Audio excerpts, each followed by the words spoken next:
Welcome strength therapy community. Today I'm going to be talking about developing an aerobic base.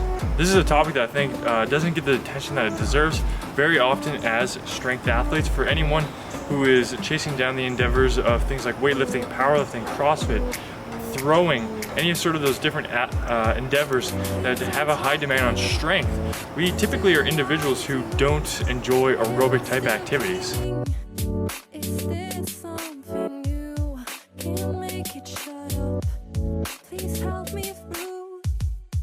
However, our ability to recover is going to be very greatly dictated by our ability to be aerobically fit.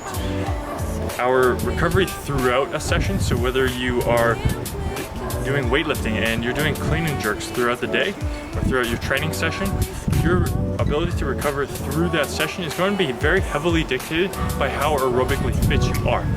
Of course, special physical preparedness has a great impact on that, but having an aerobic base pays dividends to that. Having a greater aerobic base will allow you to improve your special physical preparedness even further.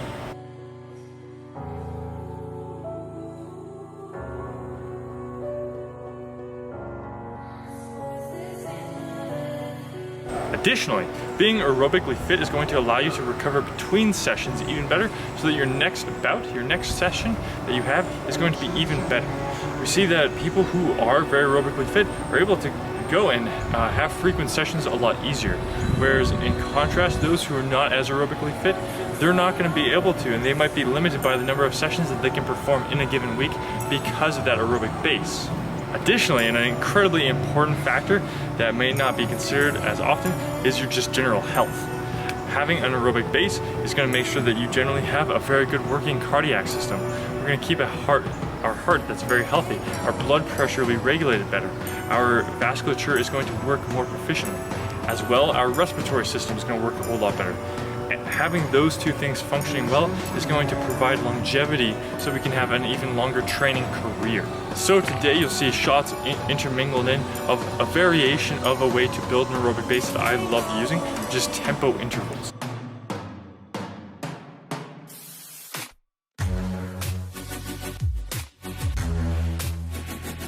So to start doing tempo intervals, you might pick something like running and then doing some body weight exercises off to the side. To begin, you'll set somewhere between 5 to 10 intervals depending upon your fitness level, where you're going to jog for between 30 and 45 seconds. You set a distance that will take you somewhere in that duration, and then you'll come off to the side, and with the remaining minute that there is, approximately, you're going to do some sort of body weight exercise, whether it be push-ups, dead bugs, air squats, pistols, whatever is right for you and appropriate.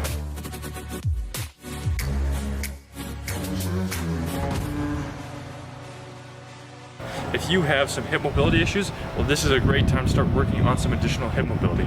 If you want to incorporate some exercises to improve just general leg strength, well, now you can work on some lunging.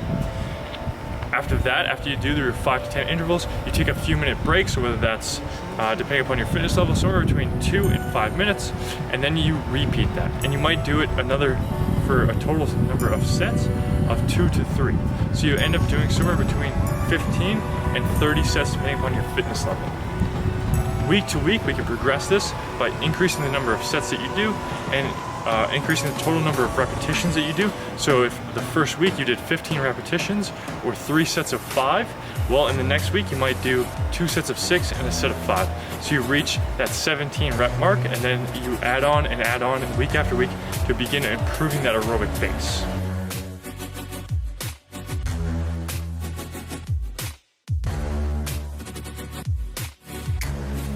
Now this is just a tempo. This is just the beginning mark. You can feel free to change it as you need to. If you prefer to do cycling, cycle for that time duration, cycle for 30, 45 seconds, hop off. You can bring a band, you can do some band pull aparts. You can do a wide variety of exercises. The tempo interval method it's very open to change.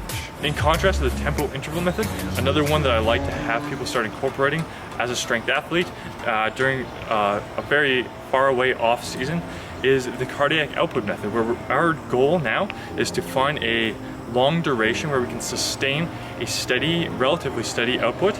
So for some people, this could be as simple as just walking on an incline If you find that you just want to go and enjoy the outdoors, go for a hike, it's a great way. And otherwise, you could also go and just walk on an incline on a treadmill. You could do this through a variety of different methods, but the goal here is to have a sustained heart rate output somewhere between about 115 and 150 beats per minute for somewhere between 30 and 90 minutes depending upon your current fitness level. For some of my athletes, I'll have them start where they're just working on 30 minutes between that 115 and 150 beats per minute, and they'll be doing this in the gym generally, and they might switch between doing the treadmill for 5 minutes, doing the bike for 5 minutes, doing the rower for 5 minutes, and then repeating that to accumulate that 30-minute total duration.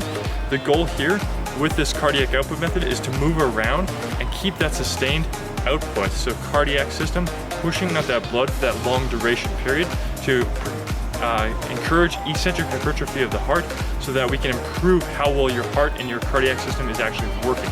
These are my two favorite methods to begin having strength athletes work on their aerobic conditioning.